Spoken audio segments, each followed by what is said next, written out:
let's make a start. Massive thanks everyone for joining this. There's a ton of you here, got over 100 already. That number is bumping up and up. So yeah, huge thanks for joining this session. This is the first of three events in the series that we're running on what next for the Greens. And this first one is on communications and campaigns, an absolutely crucial issue for the party to get to the bottom of and work out how we can do it better. All of these have been organised by the Democratise Working Group of Greens Organise. And my name's Robert. I'm co-lead of the Comms Working Group, so part of the core group of Greens Organise. So, first of all, a little bit of background as to who we are. Greens Organise, what's it all about? What are we doing? We're a grassroots eco-socialist network of volunteers. We're organising within the left of the party and the wider left, and we're independent of the Green Party. That's really important to note. We launched at Autumn Conference last year. We published our open letter, the Manchester Manifesto. It's available on our website, so go and have a look at it if you haven't already read it. That sets out what the whole basis of Greens Organise is. And just so you know, another working group, the Organised Working Group, has drafted our constitution. That's been put out for ratification. And pending that, we're going to be launching formal membership in mid-June. And we're going to be having steering group elections, the first proper elections for Greens Organised. We need to be internally democratic. So please stay tuned for those announcements in the coming weeks.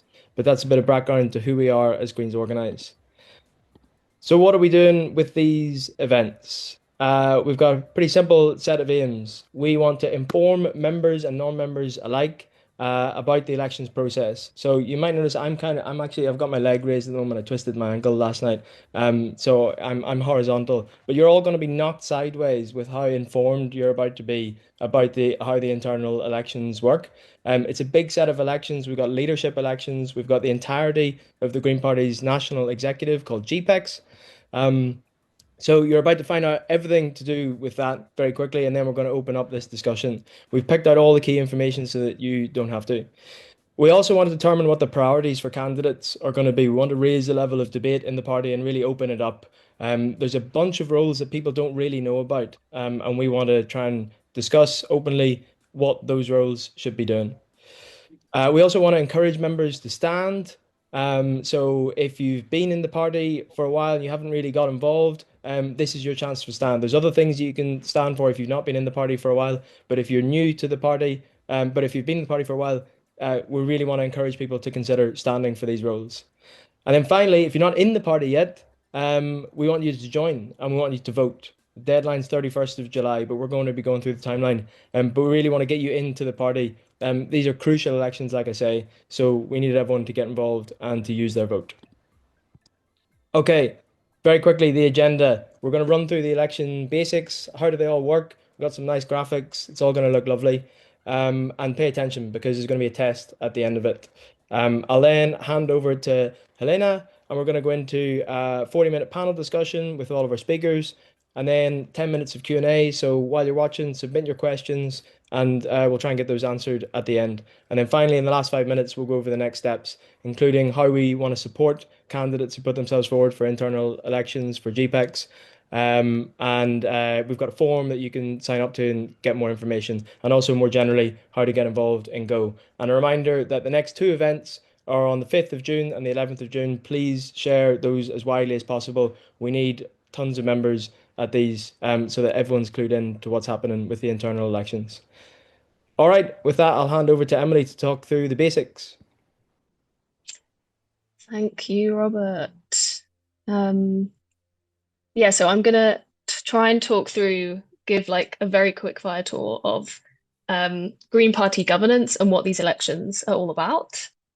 So first I'll go through the timeline, which is pretty key. So nominations will be open for these elections in June, 30th of June being the deadline for nominations. Then throughout July, there'll be hustings. So these are going to be debates between candidates. And 31st of July is going to be the deadline to join the party to vote if you're not a member of the party already. And then voting for these elections will happen in August. And 2nd of September, the results will be announced. And then the next slide is going to be a diagram of, well, we tried to make some sort of diagram showing the overall governance structure of the Green Party. Ended up kind of looking a bit fish-like, but the fish is kind of looks like it's about to eat the staff. That was unintentional. So what we have here is, yeah, all the members. So they elect GPEx and GPRC. So many of you will know this already, but we're going to explain it as if you don't. GPEx being the Green Party executive and GPRC being Green Party Regional Council.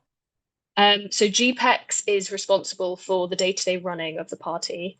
They meet 10 times a year and they're volunteer positions. So they're unpaid roles, but they require significant time commitment. And yeah, they're responsible for the governance and functioning of the party.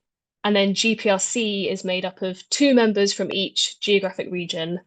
And this is sort of a forum for dialogue between regions, and they support GPEx and the functioning of the party. Members attend the autumn conference every year where they can vote on policy, and they also instruct GPEx and GPRC.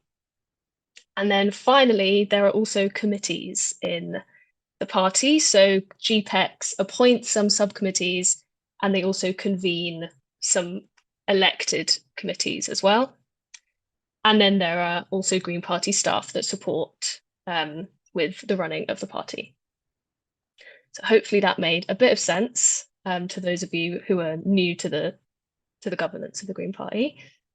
So now moving on to this year's elections. So all GPEx positions are up for election this year. There are only 2 positions that aren't up for election, and that's the Wales leader and the 2 Young Green co-chair positions. They're the only ones that are not up for election, but the rest of them are. So here we've got all of the ones that are up for election listed. And as you can see, GPEx, it's made up of leadership positions and also coordinator positions. And importantly, all of these positions get a vote on GPEx. So they all have significant influence. And as you can see, some of the positions are up for 1-year terms, others are up for 2-year terms. Usually when the annual ballot takes place, the positions are up for 2-year terms, but some of them are 1 year this year due to the sudden general election last year. The 2024 internal elections were delayed to this year. So to maintain sort of staggered elections, these positions will only have 1-year terms. And then moving on to the next slide. Thank you, Dan. There are different requirements for standing for different roles. So for leadership, which is, the leader and deputy leaders need to have been a member for 3 years and have 20 proposers. So these are people who nominate them. And for the GPEx positions, you need to have been a member for 2 years or just 1 year, but have majority GPRC support. And on top of that, you need 10 proposers, so 10 people that nominate you. And then who can nominate? So all Green Party members can nominate, and they can do this via the members' website. You can make as many nominations as you want.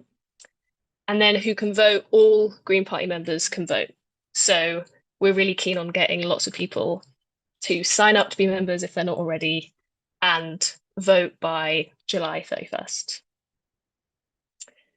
So yeah, that was a whistle-stop tour of the governance structure. So now, yeah, what do we as Greens Organise want to see? Who do we want to see take up these GPEx positions? So we hope that these 3 events that we're running, and the hustings as well, are going to be a way for us to collectively determine what our priorities are for candidates. But ultimately, we want candidates who are aligned with what we called for in the Manchester manifesto. So here are just a few things that were in that manifesto.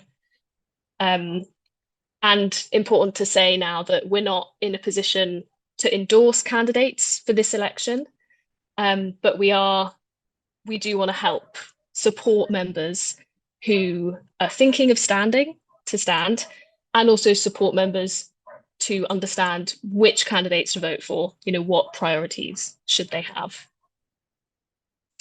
And so for this event, we're focusing on comms and campaigns.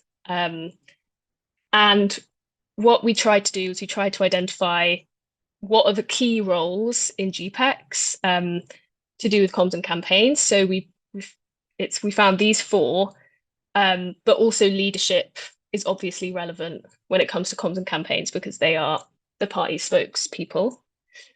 And so we've briefly listed out what each of these roles does here, but you can find out more sort of what their responsibilities are on the Green Party website. They just released role descriptions. So there's, better write-ups there.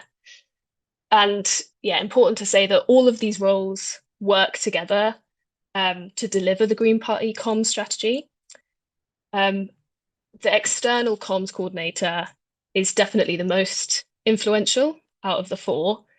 They, manage like the media and election comms strategy. They have oversight of the press team. So that's a really crucial role. But important to say that all of these roles have a vote on GPEx. So they're all, they all have influence.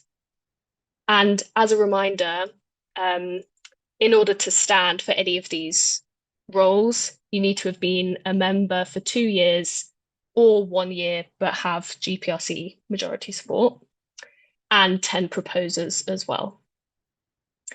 And so for these roles, what kind of people should go for these roles and, what expertise do you need?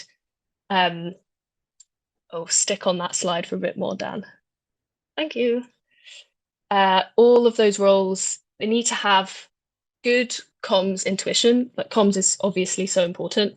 So they need to have, really good comms intuition, know how to tell a story, be able to manage staff. That's really key for these roles, and back your own position if you're going to have influence and sort of make the change that we want to see. And ultimately, these roles require a lot of time commitment. So, people need to be committed. And because these positions do require so much time, they have been dominated by a certain type of Green Party member. They've been dominated by older, retired, or more financially secure members who often tend to be sensibilist. But we need members from across the party to stand for these. So, if these roles, if any of them feel like if people feel like, oh, they could go for that, they have the expertise, we really would encourage you to consider standing. And after the panel discussion, we're going to go into the kind of support that GO wants to offer. So there'll be a form and we will speak a bit more about that after the panel discussion. Okay, next slide, please, Dan. So that was looking at the professional qualities for those roles. But we also wanted to highlight, we think it's easy to see who's professionally competent, but the politics of candidates is often overlooked. And so candidates, political leanings will impact the kinds of comms and campaign strategies that they pursue.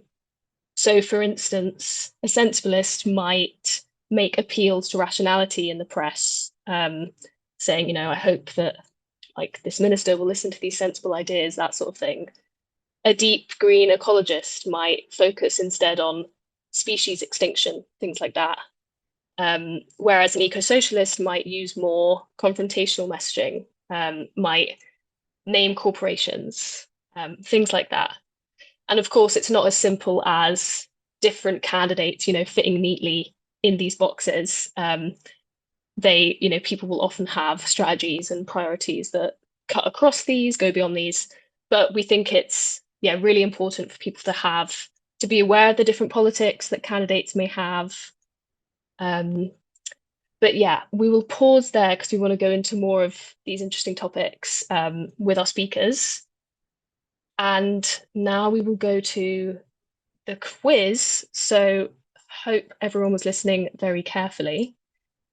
Um, and the first question we have here is just when did you join the Green Party? That's just good for us to know who's in the room, how new people are to the party, whether they are even a member or not. And then we have some other questions, which is just on the content that we've just given you. So I'll give everyone like a minute to fill that in, and then we can see whether you got the answers right and whether people were listening. And 3, 2, 1, done. So it looks like okay, there's quite a range of how long people have been in the party, so that's interesting. And then, okay, how many years do you need to have been a member in order to stand for a GPEx position? Most people said 2, some people said 1, few people said none, few people said 3.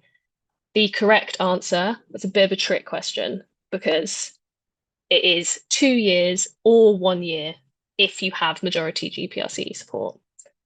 So that was a tricky one, but well done, everyone. When do nominations close? Okay, most people said June 30th. Some people said July and August. Correct answer, June 30th. How long will this year's leader and deputy leader terms be? Most people said 1 year. Well done. And when is the last date to register to vote? Most people said July 31st. Okay, everyone was listening. Gold stars. And that brings us to the When we say register to vote, we mean join. You got to join. 18 people who are not a member yet. You got to join. correct. Cool. Okay, so that is the quiz done and the elections explainer done. Now we'll move on into the panel discussion. So I'll quickly introduce our speakers. And yeah, we're really excited to have all these speakers join us today. So we're joined by Helena, otherwise known as NoJusticeMTG, who's a Novara contributor and political streamer. We've got Ellie Gomersall, columnist and campaign manager for the Glasgow Greens. Neil Sengupta, who's research and outreach for Jarrow Insights. Matt Zarb-Cousin, former spokesperson for Jeremy Corbyn, and Abi Wilkinson, political journalist and commentator. Thanks so much, everyone, for being here. Helena, I'll hand over to you to host the discussion. Thank you very much. I do appreciate you passing over to me. And thank you everyone for joining today. It is absolute pleasure to be here hosting the discussion today. I would say I'm glad we chose the term sensibilist and not briefcase for the role in the pod. Sorry. Anyway, thank you very much for running. The first question that we have today is how can the party better navigate the British press? And I think I'm going to throw this one first over to Matt. You've got a lot of experience in dealing with the press in your previous roles. What's your take on this particular question?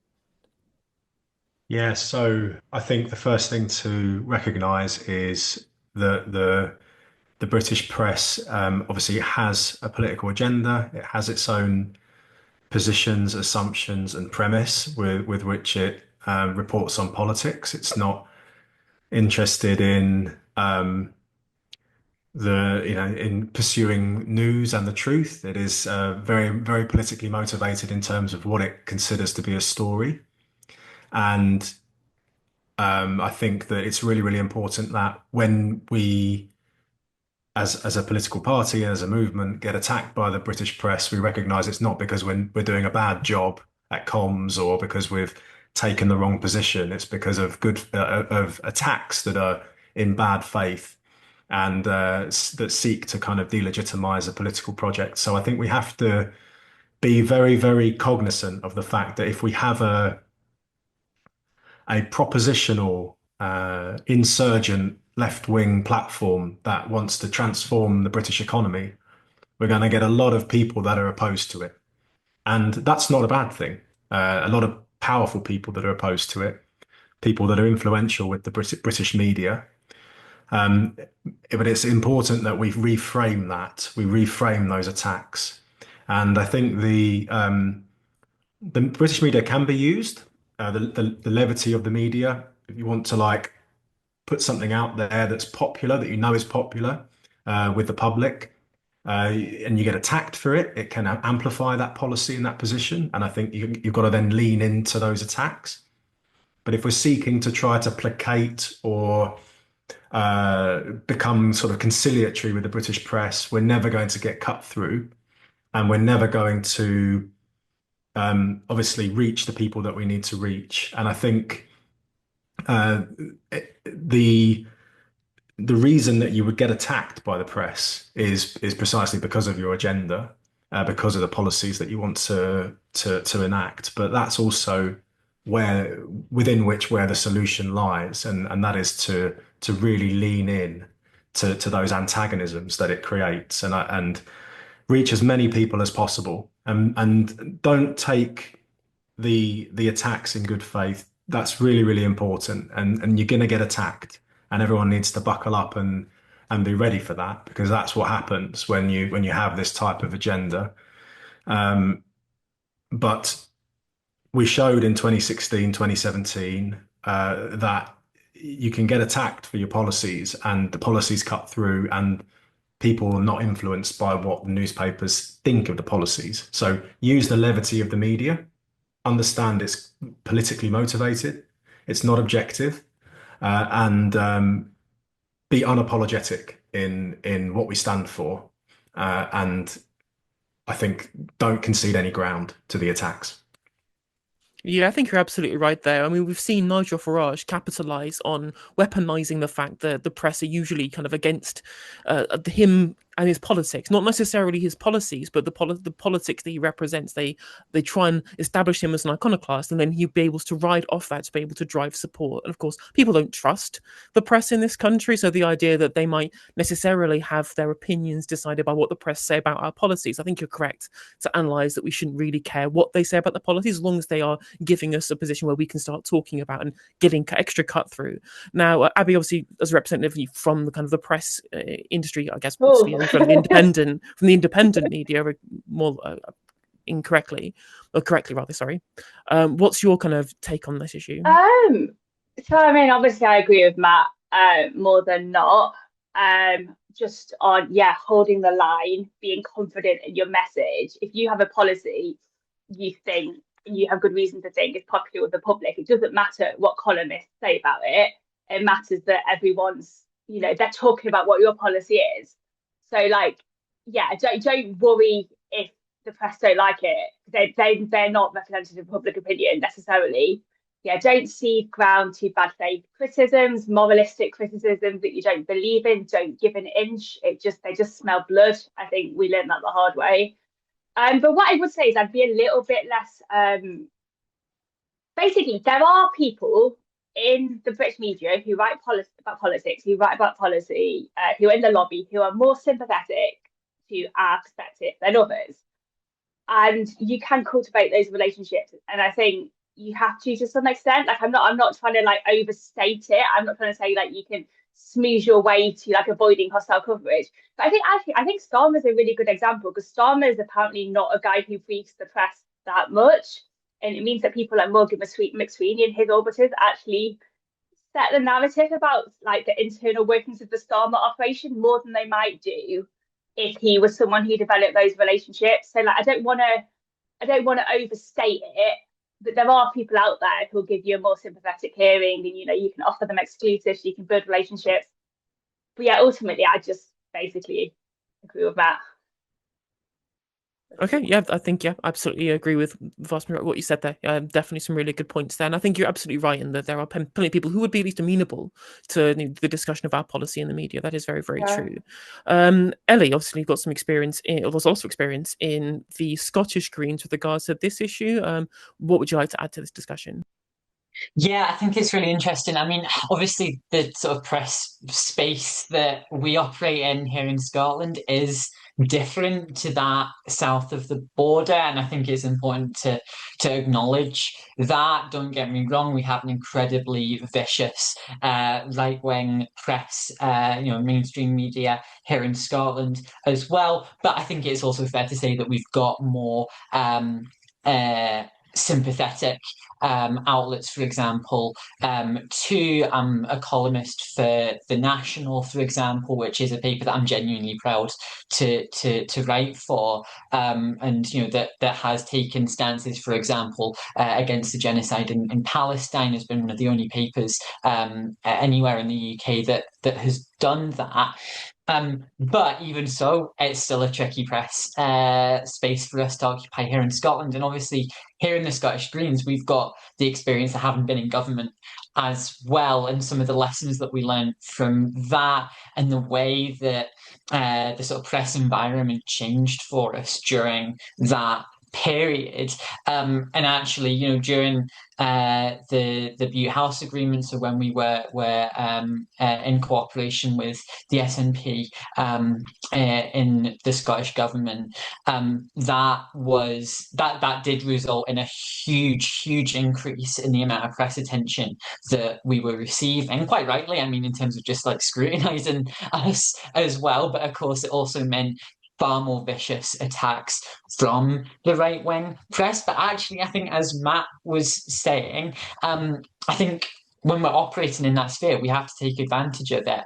And I remember, I think, when the Butte House Agreement was first signed, and it was a piece in the Daily Mail by Andrew Neil, and I've got it up on my other screen to make sure I get it right. It was anti-monarchy, anti-Britain, anti-wealth. What price will Scotland pay for giving power to eco-zealot Marxists? So our response to that was to put it on T-shirts. And that's exactly what we did.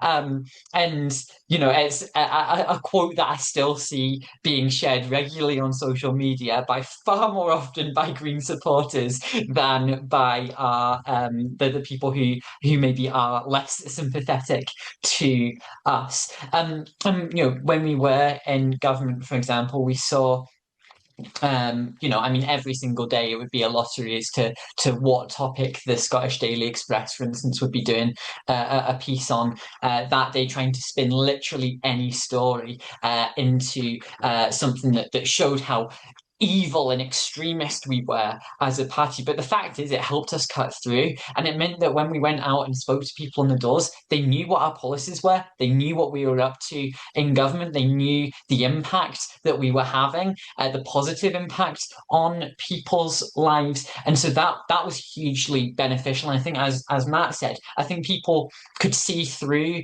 the spin to some extent. Now, that's not to say that it was all sunshine and roses, because it absolutely wasn't. And I think, in particular, it got more difficult when it came to then sort of having to actually defend that record in government. I think certainly towards the latter stages of that cooperation agreement, there were policies coming from the SNP, for example, things like Hamza Yusuf unilaterally put in place a council tax freeze, which was regressive and backwards, and it became, I think, more difficult then in that situation. And of course, then the Butte House Agreement did fall. And I think since then, certainly, it's fair to say that the press attention has gone down, although not to the levels that it went before the Butte House Agreement. I think that's still something we're able to take advantage of. I do think that there are some difficult topics still that do come up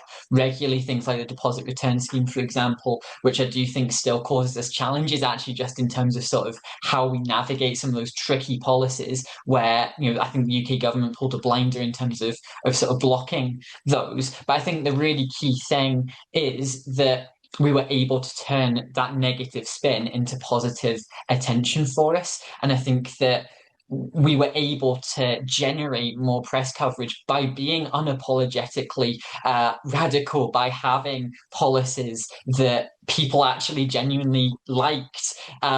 We were able to cut through, and that was through both the right-wing press and the more sympathetic press, and I think that's really important.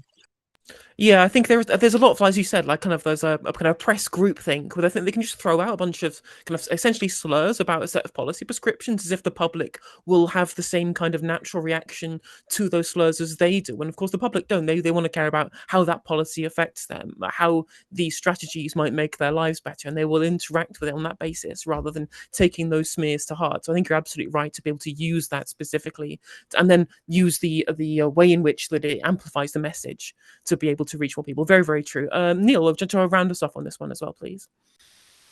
Yeah, no, I very much agree with what everyone said. I think the core of it is that there is like a contingent of people on the sort of center left who view the media as a way that you sort of get and gain credibility. It's like a means of establishing your credibility by speaking politely, showing up on the telly, and saying all the right things. And that's how voters will know you're serious. And that's kind of the game that there are like some sort of strands of left politics that want to sort of follow. But the reality is that that doesn't really break through. You end up looking kind of like the Lib Dems, sort of like a vague party that doesn't really have principles. It doesn't really stand for much of anything. And when push comes to shove and you're in a coalition, you cede ground because you don't have any popular support. You don't have a mass movement behind you. And you end up just losing your own politics, whatever they were, to just sort of the general status quo politics of the time. I think it's also a wider, like, there's a more complicated question about the politics and the value of forming coalitions like that in the first place. But ultimately, I think that you have to accept that the media is an opponent. There are individual journalists, absolutely. Like there's places like Novara, there's independent journalists who are doing great work and who are like politically like honest and like capable of producing good, like effective, valuable journalism. But as a sort of mass institution, it's designed to make good policy, to make radical left-wing policy that puts ownership in the hands of working people, sort of seem unthinkable, to make it seem like actually like it's going to collapse the whole system. Whereas a tax cut that actually collapses the whole system seems right up to the moment of collapse. Oh, this could actually, maybe this could work. And that's the frame that the media is always going to have on this stuff. And in order to combat that, you really just have to accept it. These are our opponents. Like you cannot think of them. People don't watch Piers Morgan to get like a sense of the world. They watch Piers Morgan because he's good and like it's entertaining. And if you're showing up and trying to be sort of a statesman, you're kind of misunderstanding the relationship of that the media has to the audience now. This isn't a place for like statesman-like politics. It's not a place like, but you do like a Starmer or Winston Churchill impression. It's a place to like call Piers Morgan a liar, call like Andrew Neil a liar, because they are. And like that builds much more credibility than like pretending that these are serious people that we have to take seriously because of the room that you're in. They're not, and you should treat them for what they are. And a good mass of people are going to see that as like actual honesty, actual accountability, instead of trying to play the game as the rules are written. Yeah, absolutely, absolutely. And that's the thing, right? Is that people really are looking for sincerity. We have, so many politicians who are totally insincere. People are sick of being lied to and treated like they can be triangulated around. They want to hear honesty. They want to hear people who have values that they stand for, even if they don't quite align on everything. And being oppositional to people who are oppositional to us and not trying to play their game certainly adds to that level of sincerity. Obviously, speaking on things such as cut through, when it comes to campaign issues, what do people on the panel think that the Greens have been strongest and or weakest on since the last general election? Obviously, with things like the winter fuel payments, the cuts to PIP, and companies in key industries like water and steel are all failing. Obviously, we're not short of crises that the Greens can stand out on. Where do you think we should be focusing these issues, and where can we up our game better in certain other areas? Abi, what's your take? Oh, okay. Do you know what? I was thinking about this, and I think Carlo. I thought Carlo was good on just like outright rejecting the immigration sentiment from basically all the main parties and Reform recently. I really appreciate that Zach Polanski has been really strong opponent of the genocide in Gaza from the start, and as a London Assembly member, that he opposed attempts to demonise protesters.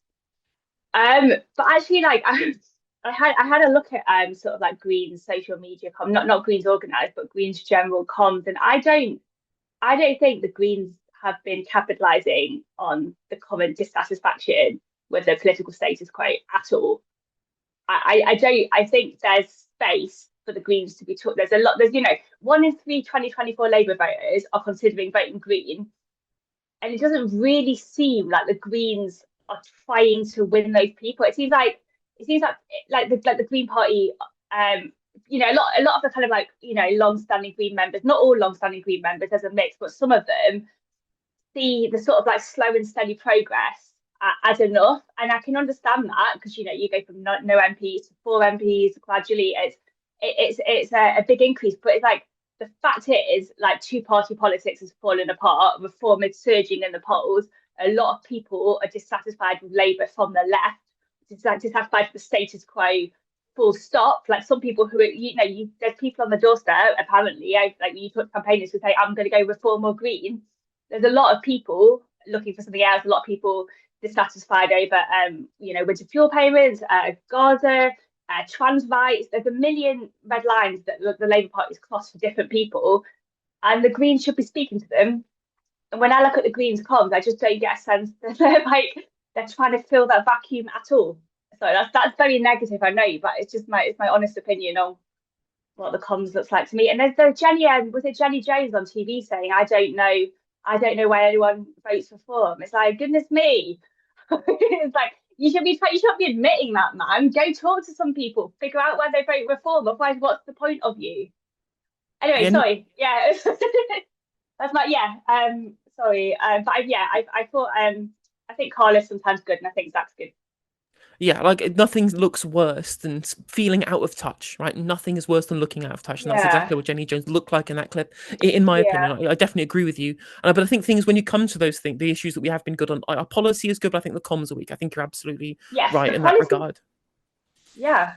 Yeah, because specifically as well, I think personally, is because when you look at the opinion polls, the thing that comes out top every time is cost of living. That's the biggest issue on voters' minds, right? 67% or so. And yet, when it comes to who it looks like they're better at dealing with the cost of living crisis, our percentage in terms of people choosing us is lower than people who want to vote for us at the election when it comes to Westminster voting intention, right? So if there's that disconnect, I don't think we're strong enough on the biggest issue at the time, right?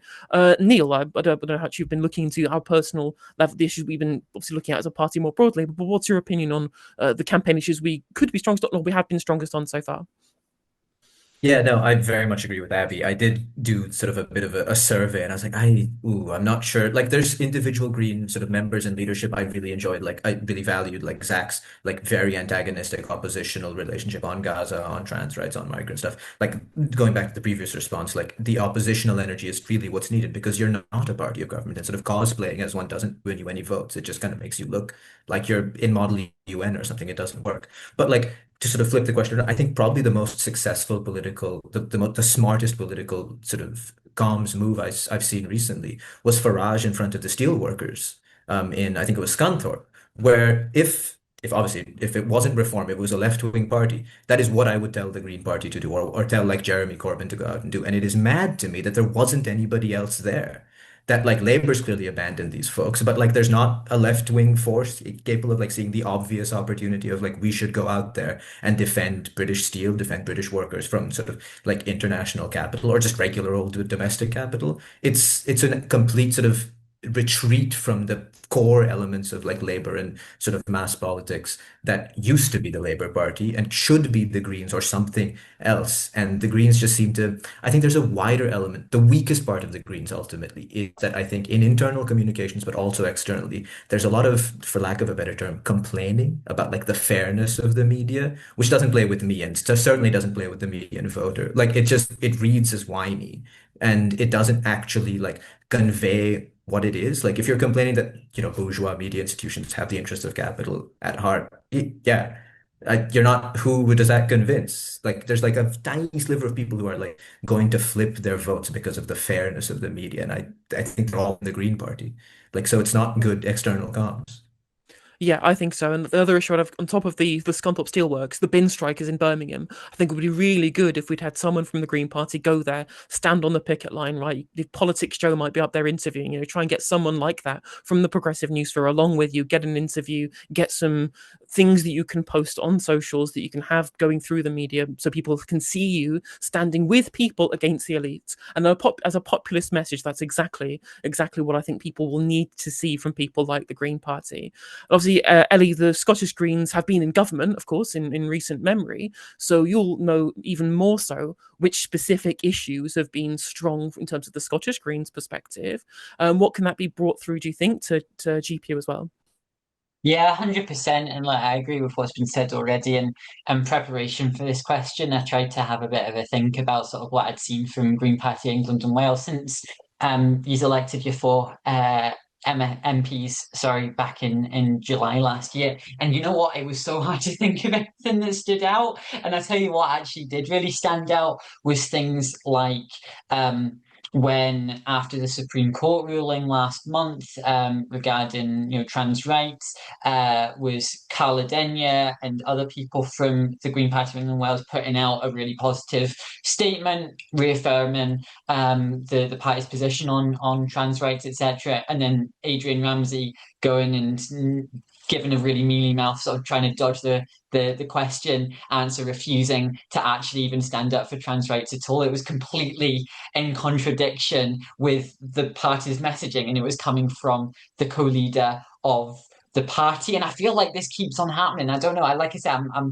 I don't operate sort of within, like I say, the press space down south. I don't read an awful lot of news coming from down south, but it feels like every time the Green Party of England and Wales has something good that people can get behind, there's someone else who represents that party who's then completely undermining it. And I don't really understand why the party sort of actually lets that happen. So I think that's quite tricky. I mean, the fact is that from my perspective in Scotland, when it comes to the Scottish Greens and the policies that we do best on in terms of cutting through, and the issues that come up on the doors the most, the issues that get the most positive reactions on social media, are the issues that we own, and the issues that actually we've carved out a space in the political sphere that this is a policy that everyone knows is a green policy, and that goes far beyond the environment and the climate emergency. And actually, I think it's one of those things where we know that voters can trust us on the climate emergency. I think there was a poll from YouGov a few months ago, which showed, I think it was something like it was a clear majority, I think, of voters who said that the Greens were the party that they trusted the most on the environment and on climate change. But then in a poll, I think it was a YouGov poll, February earlier this year. I think it was UK wide, but it didn't separate out sort of GPEW, Scottish Greens, GPNI. But it was asking, what's the main barrier for people to vote Green? And by far the biggest was people thinking it was a wasted vote, or that that it wouldn't make an impact. But actually, then after that, it was don't trust them on the economy. It was not enough focus on issues other than the environment, and that sort of thing. So in Scotland, the issues that have cut through the best have been things like trans rights, because in Scotland, it's very clear the Scottish Greens are the only party that is unequivocal in our position on trans rights. People know that it shouldn't be a niche that we hold. We shouldn't have a monopoly on that issue. But the fact is we do, and we take ownership of that, and we also take responsibility for that. And people like that. It resonates with people. Some of the sort of anti-Trump stuff, because people who be inclined to vote Green don't like Trump, and meanwhile the SNP, other parties inviting them for a state visit, having meetings with the Trump family, etc., not taking a strong stance on it. So again, these are issues that no other party really holds support on. And it's the issues that affect people's day-to-day lives, things like rent controls, for example, and housing. And that was something that I think we had a huge amount of support for during the View House Agreement when we were in government. It's something that since being out of government, and I think it probably would have happened anyway, to be honest, the SNP have been watering that down. And so again, it's something that actually voters know that the only party who is going to stand up for rent control is trying to bring down their cost of living, which, as we said, is one of the biggest issues for voters, are the Scottish Greens. So I really do think that's hugely important. The last thing I'll say before I wrap up is I think before the Butte House Agreement and before we were in government, when obviously we had then a lot more attention on us, I'm pretty sure the most liked post the party had ever had on our social media was an Instagram post on the 20th of April, 420 Day, talking about decriminalizing cannabis. That was by far our most liked post ever. And again, it was because it was a policy that no other party was talking about and no other party wanted to take ownership of. It's a popular issue. No one else is talking about it. It's 420, whack a leaf on a green background, pop that on Instagram, and it was, as I say, one of our most liked and most interacted with posts ever. So yeah.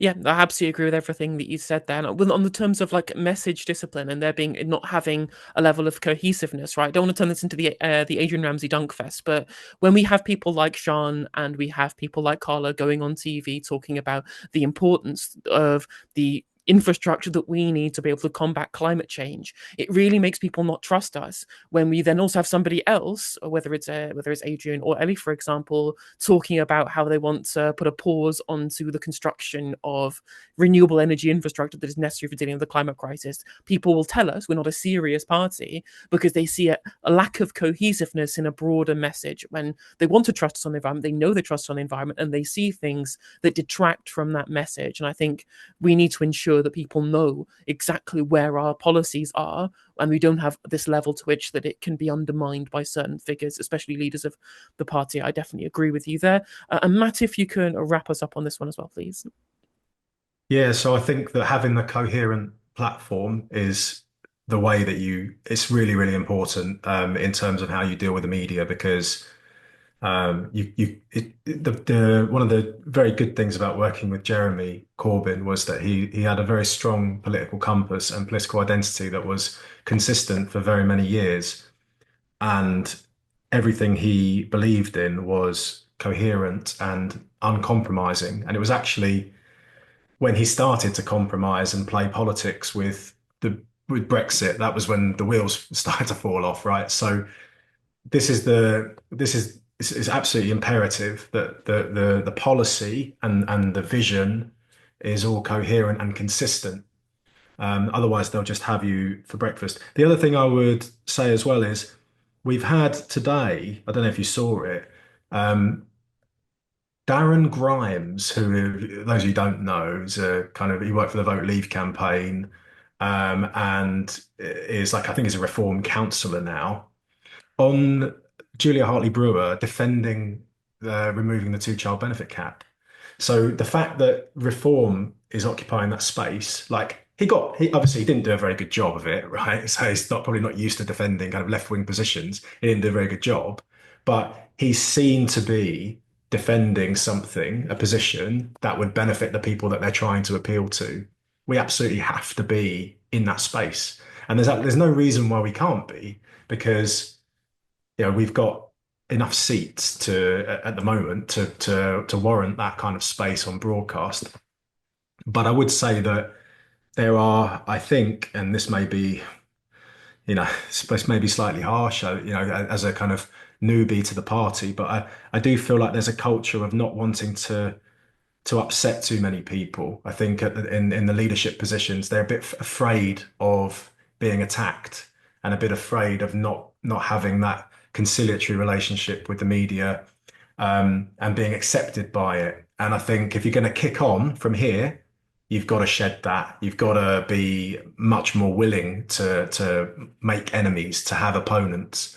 That's when you're making progress. So for the Green Party to go to the next step, to go to the next stage, to really take Labour votes, which is what Reform is trying to do at the moment, they've got to be prepared to get their hands dirty in the Green Party. So yeah, that's and then you can do that with confidence and have that comms strategy that is adversarial and creates antagonisms if you've got that coherent platform, and you can always come back to that. And if they attack you for a coherent popular platform, well, it's going to cut through to the people that you need to win over. You're absolutely right. And I really appreciate the point about when you started conceding before on things like Brexit, that opened up a rift where they, once you give an inch, they'll take a mile. I feel like that's going to happen a lot with us, especially on things like trans rights, right? The press especially they're hangry to try and get into people over the divisiveness of what's happening with trans rights. And as soon as you start making concessions over, we need to try and, navigate this complex debate rather than taking a specific and strong stance and advocating for it, they'll try and kind of pull that thread as far as they can to create even more division. So obviously that's a lot of kind of external issues with regards to how we kind of communicate to people in the broader public. What about internally though? Like when it comes to the internal messages, what should our main messages be to mobilize members and supporters, and also especially inactive members and supporters, people who haven't engaged with us, even as our platform rises in the media and the broader political sphere? Ellie, can you kick us off this one, please? Yeah, for sure. I mean, I think one of the things that I really love about being a Green, and look, I obviously paid attention at the beginning. I'm not 100% familiar with what the GPW sort of internal democratic structures and everything is, but I'm assuming it's not too dissimilar from in the Scottish Greens.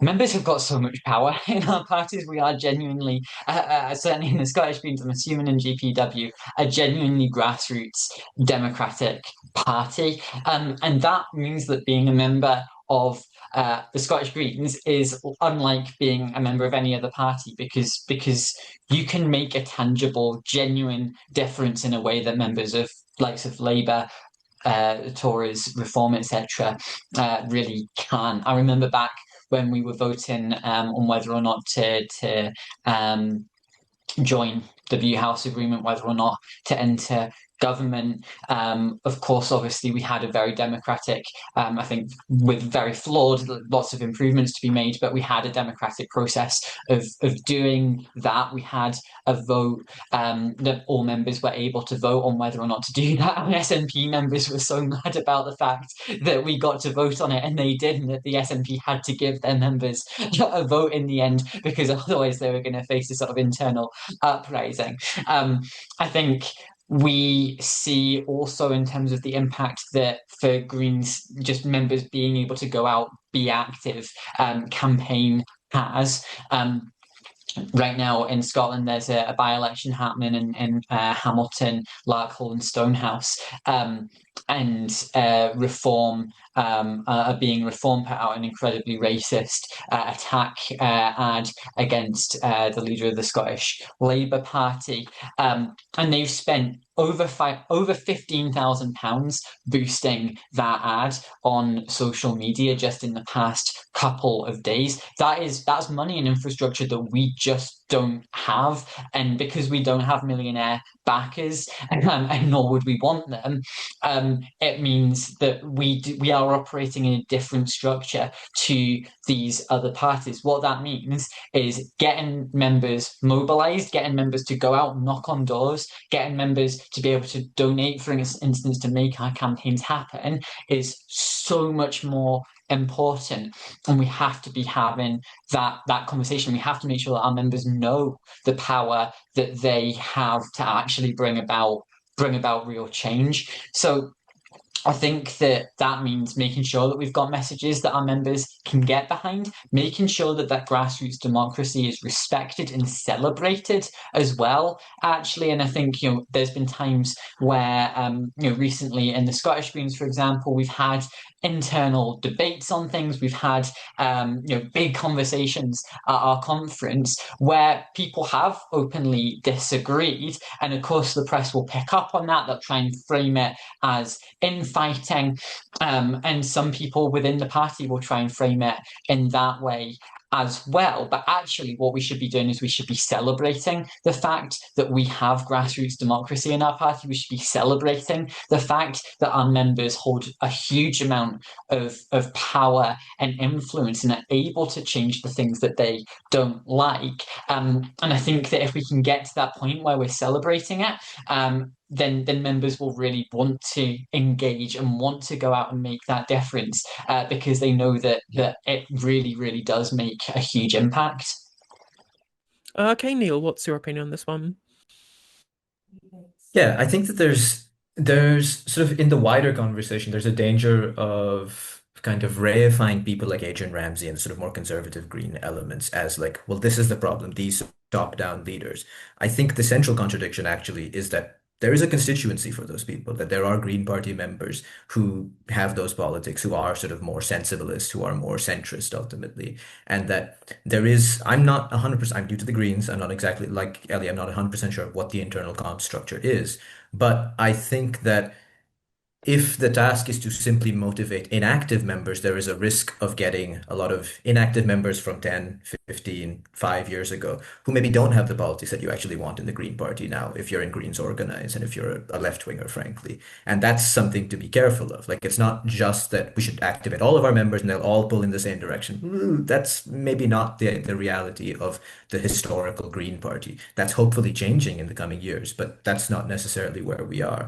In terms of like how you motivate them, I think we're all sort of beating the same dead horse, but like you be antagonistic. You tell them that there's something to fight for. And more importantly, you actually show up to a fight and win it. It's not enough to just protest and complain about the fairness of the media and to complain about the fact that under a different electoral system, you would have more seats. That doesn't, again, hold any water. You show up to the bin strikes, to the steel workers, and you like advocate for something to the point where you succeed. And then you will motivate people to show up to the next one. And that's how you actually gain momentum. There's not really a middle ground of just like, well, this time, if everybody shows up, we'll win. You have to pick like the right fights that you think you can win and that you think that even like Zach Polanski showing up or like a core of Greens Organize, like activists showing up and helping sort of do something can really make a tangible difference. And then you generate interest and attention. And then a lot more people will want to join up, which is, I think, sort of what Greens Organize has been trying to do with the leadership campaign as well. Abi. What motivated me to join the Green Party is the fact that there's space for something left of Labour. It's not two-party politics anymore. Reform has surged, and there's now 59 seats where the Greens are electorally viable in the sense that even at current national polling, they're within a 10% swing of winning those seats. Huddersfield is a tight three-way Labour, Reform, Green race, for example, like very tight race. The other thing is the Greens should be polling better than 11% nationally. I think 1 in 3 2024 Labour voters have considered voting Green. On the doorstep, there'll be people who say, I'm voting Reform or Green. There's a lot of people who are looking for something outside of the status quo. And actually, the Green Policy Platform speaks to like a lot of what people actually want, you know, cost of living concerns. There's mass public support for water nationalisation.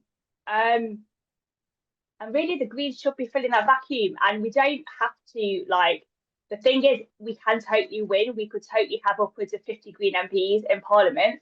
And once you've got upwards of 50 MPs in Parliament, maybe at the next election, then more people start to see the Greens as a real option. And then the sky's the limit, the election after that. So I joined the Greens because I really think this, you know, there's an opportunity, there's a need for a left political project. The Greens are placed to be that left political project, and this is the election that they can and should and hopefully will break through. Yeah, absolutely. Matt, yeah, go ahead. Yeah, I mean, there are people in political parties who do not see parties as a means to an end. They see them as an end in themselves, and wanting to be influential and controlling that party is the most important thing to them. And that is certainly the case with the Labour right. It's you know, this kind of Labourism that we had to deal with, where the problem with it is if the media can get MPs of a party to attack their own party, it doesn't look politically motivated to the public, even though it is. And I think we've already seen rumblings of similar sorts of narratives taking hold on social media about people associated with Zach's campaign and, you know, from people in the Green Party, right? So I think, way in which they're trying to delegitimize the left and, or, you know, there's no organized riot in the Green Party, but like the left insurgent, whatever you want to call it, campaign, and the move to kind of move to a more populist message. I think we've just got to be very, very clear to call that out. I don't think we can concede any ground to that either. And even though, there are people that, because they've been there forever, they think that they've got a right to the party and things to be the way they want them to be. We have to be brave and calling that out. That's not the way that we're going to take the party to the next level and actually influence government and influence policy in a positive direction. So I think that's the mistake we made. We should have absolutely been clearer when Labour MPs were attacking the Labour leadership. We should have been saying this is politically motivated, it's factional. We shouldn't have basically acknowledged it as if it was good faith criticism. And I think that's what we've got to be prepared for that. That's tough when you got your own side attacking you and everyone thinks, oh, they're attacking their own side, there must be a problem, right? It can really, really hurt a leadership. And if Zach were to win, then that's what's going to happen. I know you might not think that, but lots of people will be very, very upset that the party is not the way they wanted it to be, and it's going to change direction, and they'll seek to delegitimize that any way they can. I think one thing I want to talk about in terms of internal messaging is that I feel like the biggest thing to combat for the progressive left broadly is apathy and doomerism. People feeling like with the current political establishment being so far removed from them, there's no hope for our politics. They see the Overton window moving right. And I think we really need to find a way of cutting through, specifically to them, both internally and externally, to people who we believe to be part of the fold that could theoretically be members, could be part of the mass movement, to try and get them out of that doomerism cycle. That it's obviously you can't just sit around doing nothing. There is a room to the left of the Labour Party to try and be insurgent, as you say. So I think that's one thing I want to cut through to the membership, both current, previous, and future as well. Now, the last question that we've got today is the one to discuss. Is a big one, big one, is regarding social media. Now, we've had a lot of criticisms about the current social media strategy that's happened in this meeting, and of course, been happening more broadly in terms of people like Owen Jones talking about a social media cut through. There've been a couple of members that I know who are watching today who've been very vociferous about this as well. And how can we use it to build our brand, cut through the noise, and connect with the wider public? Neil, I know you really want to get on this one. Yeah, no, I think that there's two elements of it. I think that, and I say this with like full respect for all the people actually working on the social media. I've done it for campaigns before. It is hell, it is difficult, and it is very rarely something you're ever prepared to actually do. It is usually something handed to you. But there is a sort of institutional amateurishness to how we think about social media. That in order for it to be authentic, it has to be a person who sort of is typing and being funny and being interesting. And that makes sense in that like the content has to be like sincere.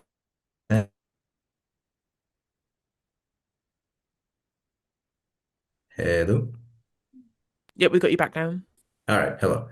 But I think that there's a wider element where if you look at the sort of social media strategies and infrastructure of a right-wing campaign, of even, let's call the Labour Party in 2024 a right-wing campaign, like in Holborn and St. Pancras, where I was working for the Andrew Feinstein campaign, before the short election, they spent £1.25 million on digital ads. We had £17,000 to spend in total.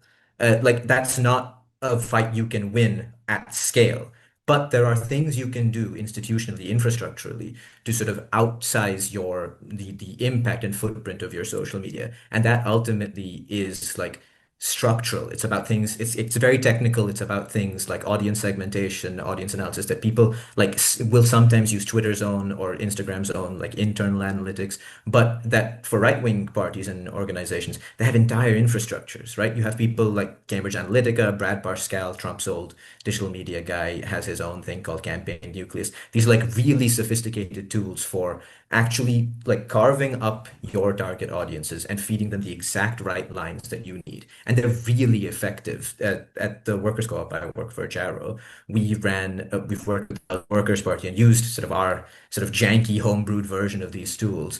And, we've worked with the Belgian Workers' Party since 2020, and it's had like a huge impact on just like the amount of interest and attention they were able to get. I'm going to tell like one quick sort of case study. We worked for a major trade union beginning with the letter U, I'll let you decide which one, in a major automobile factory in 2024.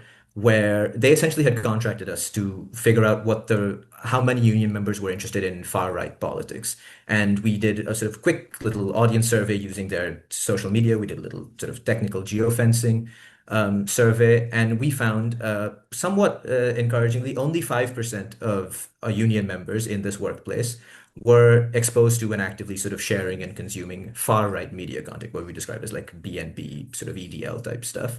However, zero, literally not a single person in that workplace was sharing any union or left-wing content. And that allowed us to kind of figure out, well, what's the stuff that's working? Even for the far right messaging, what is the actual like lines, the sort of like threads that they are pulling on to get people interested in those kinds of politics? And then you figure out what your own principled political positions are on those questions, on those issues, and you sort of push those lines out to your audiences. And in, I think it was an 11-month campaign, we managed to increase union density in that workplace by 75%, about 180 members.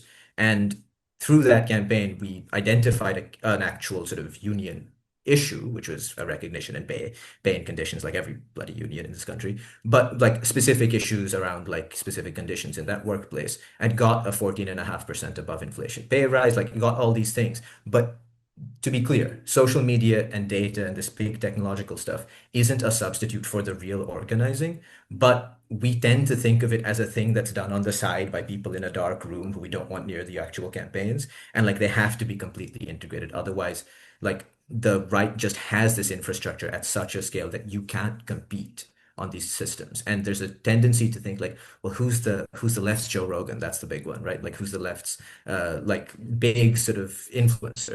And like that's not structure, like Joe Rogan's massive structurally because he gets like right wingers with tons of money to fund him.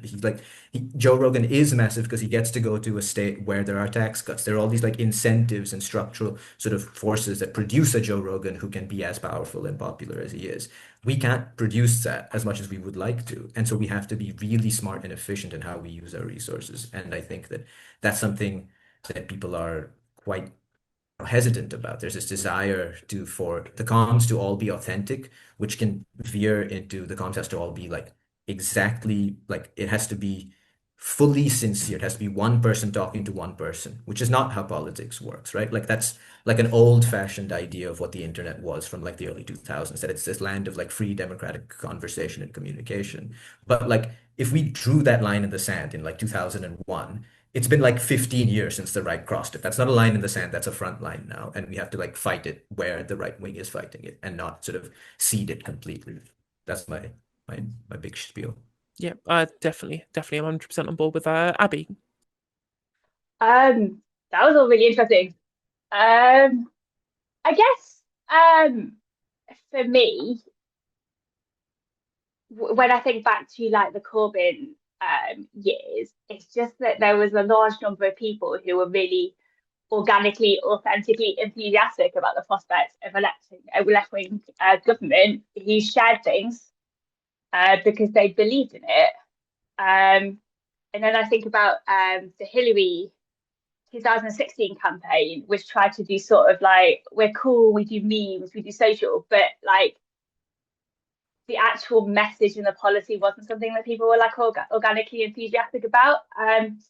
Where I think the Corbyn movement, well, the Corbyn leadership started to go a little bit wrong, I'd be interested to know what Matt thinks about this, is basically when they came under enormous amounts of pressure to start disavowing their supporters and to some, you know, to some extent throwing people under the bus. And it's like, it's, you know, it's a difficult one because like there are, I think as much as possible, you need to reject the idea that as a leader, you know, as a leader, you have to like account for everything your supporters say and do, full stop. But certainly, I think that when you allow sort of like attacks from the right of the party, attacks from the press to divide you and make people feel not like they're part of a collective project, not like everyone's got each other's back. Not like we're all doing this together, but like, yeah, yeah. I mean, I won't start naming specific examples, but yeah, I think that's really important. It's got to feel collective, and it's you can't abandon your supporters. you can't throw your supporters under the bus. You've got to it's got to feel like a collective endeavour, and if it feels like collective endeavours, then hopefully your activists will be organically campaigning for you on social media as well as on foot. And that's the right have got money, but they've not got as many people who believe as strongly in what they're offering as we do. Matt. Yeah, I don't think you use social media to sort of triangulate. You use it to mobilize the base and energize the base and obviously grow it as a result of that. Most people aren't sort of left, right political. They're up for grabs, so to speak. They'll vote all sorts of different ways in elections. And if you can look like you've got a lot of support and you've got a popular message and there's lots of people that are backing it and defending it and becoming energized by that's absolutely, it's toxic to the mainstream media. They all try to paint that as, sort of a terrible thing, and as they did with Momentum, right? But that was such an important component of Jeremy Corbyn's leadership, and I'm really, really keen that we learn all the good lessons from the Jeremy Corbyn leadership, and we also learn the lessons of where we got it wrong when we move into this next phase. I think it's really, really, there's so many good things that leadership and that political project got right that we ought to emulate. And I thought social media at the time, especially when you didn't have the ridiculous restrictions that Facebook subsequently put on pages where we could reach loads and loads of people with through obviously newspaper articles that were shared online and about our policies. We could share, there were organic kind of news organizations that were springing up in support of the Corbyn leadership. They were getting huge amounts of reach. But I think social media has had a bit of a reset, and there is definitely scope now to influence things like TikTok, which is what Reform are very, very good at, and to influence X. Unfortunately, X is a battleground, and it is a bit of a no holds barred environment now, which means that it is possible to cut through on X, I think, in a way that people didn't accept before. People thought, oh, Twitter's not the real world or whatever. I think it's very, very different now.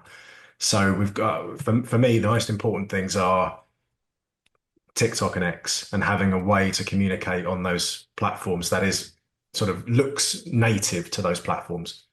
Yeah, so I think the ones with organic reach, I think, is what's really great about TikTok and specifically Instagram Reels as well. These have organic reach, and that's what we want to try and weaponize, right? And people try and think, I'm going back to what Neil was saying, that it's all about kind of embracing the meme culture. And then like Ed Davey doing 1v1 me on FIFA with Keir Starmer. And actually, people don't want to see that. People find it funny. Like, people find it funny that Nigel Farage talks about Skibbity Riz on TikTok. But people actually want to hear about policy and issues. And that is actually what cuts through on TikTok. What's great is that the barrier to entry is really low. And if you flood the system, if you flood the sphere, you can actually try and change the algorithm to be able to favor the content by having a large amount of people making content about it to get it to trend in a way that people stay in their sphere on Facebook and slightly on Twitter, but obviously to a lesser extent. But Reels and TikTok, I think, are really good platforms for that. Ellie, if you want to finish off, and if you can be brief as well, please, because we need to get this Q&A in as well. I do apologise. If I can. Yeah, I mean, to be honest, I think a lot of the points I was going to say have kind of been said already. But I think Matt mentioned how good Reform are on TikTok. I was just doing a wee scroll through there. I mean, I talked earlier on about how Reform are operating in a completely different infrastructure to us. They can spend £15,000 on Facebook ads. That makes a huge impact. That said, Nigel Farage has got 1.2 million followers on TikTok. Not all of those were paid for. Not all of those are as a result of ads and bots and spending money. A lot of that is because of that organic reach. Don't get me wrong, like, the algorithms play their part as well. I can't remember the exact figure, but like, if you set up an account on TikTok as a teenage boy, it takes something like 15 minutes before you start getting shown like extreme hard right misogynistic content, and clearly that's driving people also to parties like Reform. But what I would say as well is that in Scotland, how do we look at all the Scottish parties on TikTok? Scottish Greens have got by far the most followers on TikTok of any of the parties in Scotland, more than double that of the SNP. And actually, the Scottish Greens, I think you scroll through the TikTok and you've got some TikToks here that are sort of meme posts, and that have got like tens of thousands of likes, and then you'll come along to another meme post and it's got 27 likes. You'll go to one post that's about a particular policy. There's like a slideshow about a particular policy, and it's got several thousand likes. You'll go to another one and it's got half a dozen. And I think this is the thing, is that actually it's really hard to, I'm not a social media expert, it's hard to predict, I think, what is going to go viral and what's not. The key thing is getting that content out there. And as Matt was sort of saying, I think on TikTok that barrier to access is low. People can just go on TikTok. It will automatically promote the posts that are doing well further up the algorithm. And I think that's helpful to folks. I think the posts that have done particularly well, again, as I think it was Matt and Abi who were saying, I think are those ones where it's like a meme post, it's funny, but also like it is actually about a particular policy. It is actually about something that is like materially affecting people, and people want to share it because they agree with it, and also because it's funny. And I think that sort of stuff does cut through, as I say, certainly on TikTok. I think others have talked more about things like Twitter, etc. I suppose as the 25-year-old in the room, I should talk about TikTok. So I'll probably leave it there.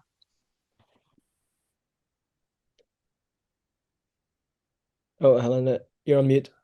It muted me automatically when I brought up the question for some reason. Yes, so this is a question we've got in from Elle. Thank you very much for the question. How useful is the strategy of using right-wing populist buzzwords for our own campaign? Are using patriotic to mean someone who wants to nationalise public services, cares about the NHS and building council houses? That's an interesting question. I thought I'd add things like, where can we find a line with which that we can dovetail our messaging into the same thing that right-wing populists use, like anti-corporate messaging as well? Who wants to take this? Sorry, can I just quickly come in, Helena, and say we've got 5 minutes left and we really want to wrap up by 8:30. So if we can do just 5 minutes and then we'll do the last minute wrapping up ourselves. Cheers. Anyone coming on this one? Yeah, sure. Sorry, Neil. Go for it. I think it's like a good approach. I think I would say that it's important to call out our opponents as not being patriotic when they've got money squirreled away offshore and they're not paying their taxes, and they're in defence of a political and economic class that are basically extracting wealth from the country and not giving an awful lot back. So I think that there's a way that you can frame our economics in the language of being patriotic and caring about the country. And I think that's what the Vote Leave campaign did very, very effectively, obviously, for not the same outcomes that we're trying to pursue. Anyone else with an opinion on that one? Was it Neil who wanted to come in this one? Yeah, just quickly, I think it's important to distinguish between words that are more in line with the actual politics that we want to succeed, which is things like I would hesitate to say like patriotic and stuff. You get into like the weird sort of like American Communist Party, strange online politics of it all. But stuff like power and control, like, yeah, absolutely. That's like language that has been ceded to right-wing politics. And ultimately it is about power. It's about regaining power for the working class, for like working people all up and down the country. And it's about retaking control of take back control is a really fucking good slogan. It sucks that it went to Brexit because it's a really good one. It really means something to people. It doesn't mean anything in regards to Brexit, but it really means something in the actual world where we don't have control and we need to take it back. So yeah, it's about sort of forceful language about like victory and winning and power, which isn't the same as like ceding and just doing like patriotic, like communist stuff. Thank you very much for that one. Oh no, that's just disappeared. Where is it? Why are my questions disappearing? There we go. Thank you to Cyrus for this one. What's the biggest block to getting media space? Are we taking every opportunity we need to get seen and heard? Abi? I mean, I think what you were saying early on about why were the Greens not outside Steelworks, I think that there's plenty of opportunities to insert yourself into stories, especially when it aligns with Green politics anyway. Um, in terms of like, I mean, in terms of like getting books as talking heads and stuff, sometimes they do. But yeah, I think the thing is every time there's a news story that green policy would be a solution for like that, they really should be front and center where the action is, talking about it as much as possible. And I mean, it's like I don't see it. I don't see enough of it at the moment. I mean, one thing Reform do that we need to do, press conferences. Any issue that happens, any issue at all, if it's something that the public care about, do a press conference. The Sky, all these people, they want to be able to create things that people want to watch. They want to target ads at people. They're happy for content, regardless of whether they agree with it or not. Have press conferences. Make yourself the center of attention, right? Don't let somebody else take the limelight. Get the press round. Talk from a podium about the policy that you care about. Make sure it is connect with people's lives. Absolutely, absolutely agree. I also want to go for it. No, as I say, we used to call the press lobby the hyenas because you have to like keep them fed and give them enough food so they don't attack you. And I think that that's a really good lesson. I think like you've got to feed them, you've got to give them something all the time. That's how you stop the attacks. That's how you stop them turning on you, and that's how you cut through. So I would say that a kind of milk toast style of comms is maybe holding the Greens back right now. I think that the policies are broadly correct already. I think they are quite populist, but they just need the right framing. But that requires, I think, understanding that we're in an attention economy, and you need to grab people's attention, and you need to like be a little bit. You need to be box office really with the way that you present things. You need to be like a little bit kind of controversial. Absolutely, absolutely agree. One last one here as well. I've got one more minute left. One thing, this is loads of questions about this. How would we respond to attacks about us protesting against development? Like, how do we combat like the accusations of NIMBYism, I guess is what I'd say. And Ellie, you've not answered a question. Do you have any thoughts on this one? Yeah, I mean, I guess quick, don't be an NIMBY. I mean, I think there's a balance, right? Obviously, there's a balance to strike, and I think you've got to make sure you're representing the people. You know, if you're an MP, you're a councillor, whatever, you're representing the people who elected you locally. I think one of the challenges is when you don't have that coherent position on something, when you lack that coherence, people lose trust in you. People can't see what your messaging is. I think there's potentially a conversation to be had about the sort of like whip system, for example, in the likes of in the Parliament. So my understanding is that in GPW, the MPs just don't have a whip. It's up to each MP to decide how to vote. That's my understanding. I might be wrong. My understanding in the Scottish Greens, in terms of the MSPs in the Scottish Parliament, is that the MSPs will come together. They'll try and decide a joint approach on something. If someone takes a different approach to that, if someone is essentially breaking the whip, i.e. going against what the majority decision is among the MSPs, then that then gets referred to the party's national council, and it's the grassroots members who then get to take a verdict on, okay, how does this align with our policy reference document, for example. And I do think that that's a strong approach, because it means that you strike that balance between, okay, actually we don't take that sort of one person, the leader, for instance, holds all of the power sort of approach that other parties take with their whips, but it also means you don't have that situation where one MP can single-handedly completely undermine the entire party's position on something. And I think that taking that sort of approach also with councillors, for instance, as well, the councils making sure that it is the party's members who are able to hold them to account for those sort of things, I think is really, really important. Brill, thank you very much. And I will hand back over, I believe, to Robert. Amazing. Thank you so much, everyone. Can we get a big, massive virtual round of applause for all the brilliant speakers?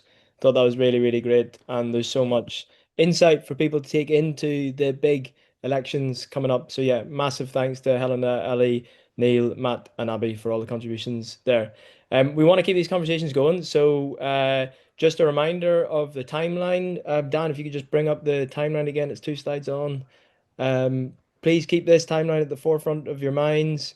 It's 30th of June. It's coming up soon. 30th of June is the deadline for nominations. 31st of July is the deadline. Whoop, we're flying. There we go. 31st of July is the deadline to join the party and to vote. So please make sure everyone knows about those. Um, and actions. Next slide, please, Dan. A few things that we would like everyone to do, and we're going to email these links out for everyone to see. If you're not a Green Party member, you join the Green Party, just Google Green Party. You don't need for us to send you that link. But that's your deadline, 31st of July. If your friends aren't members of the Green Party yet, send it to them and ask them to do it too. This is such an important set of elections and we need everyone to join. If you're interested in standing as a candidate, we really want to try and offer some kind of support to people writing their candidate statements, finding a bunch of people who will support them, whatever it takes. If you're going to be a great candidate, then we want to try and support you. So we're going to send a Google form out for everyone. You can fill that in if you're interested in standing. If you know someone else who you think would be great if they did stand and they should stand, send it to them, and we'll try and support people. If you're not already, sign up to the Greens Organised mailing list. Just go to greensorganised.uk. If you've got any questions about you're not sure how to get involved or what you want to produce the next event or be involved in what we do next, we'd love to do hustings for candidates when all candidates have put themselves forward in July and host those debates. So if you want to get involved in that, the best thing at the moment is just email info@greensorganised.uk. But the big thing to look out for is membership launching in mid-June. So we need everyone to join then. I think that is us. Oh yeah, last thing, last slide. Two next events coming up on the 5th of June, so next Thursday. We've got What's Next for the Greens on politics and policy. So exactly what Ellie was talking just there about how to keep the MPs accountable to the membership. We're going to be covering questions like that in that session next Thursday. So come along to that. It's hosted by Zoe Garbett. We've got Gargi Bhattacharya. We've got Max O'Donnell-Savage, who's on the Unite National Executive, talking about the relationship with trade unions. We've got the current trade union liaison, Matthew Hull.